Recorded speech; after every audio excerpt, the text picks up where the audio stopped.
अब जो है जो गवर्नमेंट का कॉन्ट्रीब्यूशन भी है जो पहले होता था 14%, उससे बढ़ के 18.5% हो जाएगा और आदमी को अपनी जो बेसिक पेज को इलेबोरेट करने के लिए आपको पहले से ही चलाई जा रही है।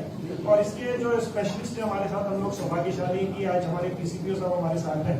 डिटेल में आपको हमारे पीसीपीओ साहब जो उत्तर मध्य रेलवे के पीसीपीओ हैं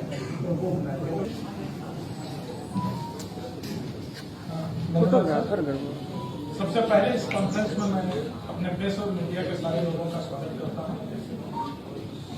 बहुत लंबे समय के बाद एक अच्छी स्कीम भारत सरकार आप सबके सामने लेकर के आई है। भारतीय रेलवे हमारे मंडल रेल प्रबंधक श्री हिमांशु बदौनी जी का, हमारे बीच प्रधान मुख्य कार्मिक अधिकारी श्री अखबार त्रिपाठी जी का, हमारे बीच उपस्थित वरिष्ठ मंडल कार्मिक जी जो कि योजना से किस प्रकार से इलाहाबाद मंडल के अलग हमारी जो एसोसिएशन है, यूनियन है, प्रोवा है, जो ऑफिसर्स एसोसिएशन है। भारत सरकार ने भारत में कार्यरत जितने भी हमारे कर्मचारी हैं उन सब के लिए एक नई पेंशन स्कीम लागू की है जिसको यूनिफाइड पेंशन स्कीम कहा जा रहा है।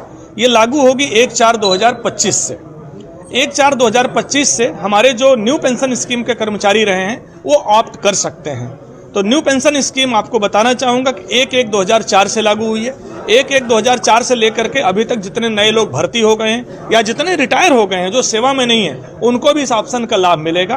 वो ऑप्शन देंगे तो हम उनको यूनिफाइड पेंशन स्कीम का लाभ देंगे। इस स्कीम के कुछ महत्वपूर्ण विशेषताएं हैं जो आपके माध्यम से हम जनता तक, अपने रेल कर्मचारियों तो बाकी कर्मचारियों तक भी पहुंचाना चाहेंगे। पहली चीज तो ये कि अश्योर्ड पेंशन स्कीम है जिसमें जो पेंशन कर्मचारी की बनेगी लास्ट 12 मंथ के एवरेज का जो बेसिक होगा उसका 50% प्लस डीए उसको प्रदान किया जाएगा। एक जो निर्धारित सीमा होगी, फिक्स होगी। अभी तक न्यू पेंशन स्कीम में कर्मचारियों की मिनिमम पेंशन फिक्स नहीं थी, इसमें फिक्स कर दी गई है। दूसरी महत्वपूर्ण चीज है कि कर्मचारियों को एक मिनिमम पेंशन मिलेगी। अगर कोई कर्मचारी की सेवा 10 वर्ष से 25 वर्ष के बीच है तो उसकी पेंशन प्रोपोर्शनेट वे में बढ़ेगी, समानुपातिक रूप में होगी, लेकिन न्यूनतम 10,000 सबको मिलना ही है, इससे कम किसी को नहीं मिलेगा। एक तीसरी फैमिली पेंशन की बात है कि कर्मचारी को पेंशन का 60% उसके परिवार के सदस्यों को फैमिली पेंशन के रूप में मिलेगा। एक चौथी महत्वपूर्ण चीज उस पेंशन स्कीम में कही गई, इसको इन्फ्लेशन से कनेक्ट किया गया है। जो इन्फ्लेशन है, जो महंगाई है, जब भी बढ़ेगी, सामान्यतः वर्ष में 2 बार डीए बढ़ता है, तो पेंशन में भी वो डियरनेस रिलीफ के रूप में वो चीज ऐड की जाएगी। और एक पांचवी महत्वपूर्ण चीज है, एक additional amount, lump sum amount retire होने वाले कर्मचारियों को मिलेगा। उसका कैलकुलेशन का तरीका आपके माध्यम से बताना चाहूंगा कि जो उसकी लास्ट बेसिक है उसका 1/10 वो मल्टीप्लाई किया जाएगा पूरी सर्विस में कितने इंटरवल में 6 महीने की सेवा पूरी हुई। अगर उदाहरण मैं आपको देना चाहूं तो अगर 30 वर्ष की किसी कर्मचारी की सेवा है तो 6 वर्ष को जोड़े, 6 महीने को अगर आप जोड़ें तो 60 टाइम्स होता है।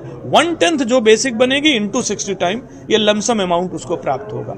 ये 5 इसके महत्वपूर्ण विशेषताएं। बाकी जब भी नोटिफिकेशन आएगा बहुत सारे क्लैरिफिकेशन होंगे, कैलकुलेशन का मेथड आएगा, कुछ सॉफ्टवेयर भी डेवलप होंगे, उसके तहत हम इसको लागू करेंगे। बस हम आपको ये बताना चाहेंगे कि 1/4/2025 तक हमको कर्मचारियों के ऑप्शन लेकर के फ्रीज करके और इस दिशा में आगे बढ़ना, और एक अच्छी स्कीम है। हम कहना चाहेंगे कि इसका लाभ कर्मचारियों को मिलेगा। एनसीआर जोन के तीनों मंडलों में करीब कितने कर्मचारी अधिकारी हैं और इनको कितना लाभ मिलेगा और इससे जुड़ेंगे? जी, अगर आपको बताना चाहूँ तो वर्तमान में एनसीआर के तीनों मंडल, वर्कशॉप, हेडक्वार्टर मिला करके लगभग 70,000 कर्मचारी काम कर रहे हैं। 70,000 कर्मचारियों में से लास्ट 1/4/2004 के बाद देखें तो 20 वर्ष हो गया, और एवरेज एक जो लाइफ होती है लोगों की सरकारी सेवा में रहने की वो 32 से 35 साल होती। तो मान के चलें कि लगभग 55-60% कर्मचारी तो हमारे पास न्यू पेंशन स्कीम के लोग हैं जो इस सेवा को अडॉप्ट करेंगे, इस नई स्कीम को अडॉप्ट करेंगे। इसके अलावा 1/4/4 के बाद कुछ लोग ऐसे हैं जो नई पेंशन स्कीम प्राप्त करते हुए रिटायर हो गए, डेथ कर गए, उन लोगों को भी ऑप्शन लेकर के इसका लाभ मिलेगा। क्या उनके परिजन जो डेथ होगी उनके परिजनों को भी इसका लाभ मिलेगा? जी, अगर कोई 1/4/2004 के बाद कोई ऑप्ट किया, वो न्यू पेंशन स्कीम का पार्ट बना और उसकी डेथ हो गई, तो जाहिर है ऐसे केसेज में आपको बताना चाहूंगा कि 1/4/4 के बाद अगर किसी की डेथ हो गई तो उसको ऑलरेडी ऑप्शन दिया गया है। डेथ केस में फैमिली पेंशन में ओपीएस के अकॉर्डिंग जो ओल्ड पेंशन स्कीम थी उसका लाभ मिल रहा था, लेकिन फिर भी अगर वो ऑप्ट करना चाहेंगे तो हम उसका लाभ उनको दे सकेंगे।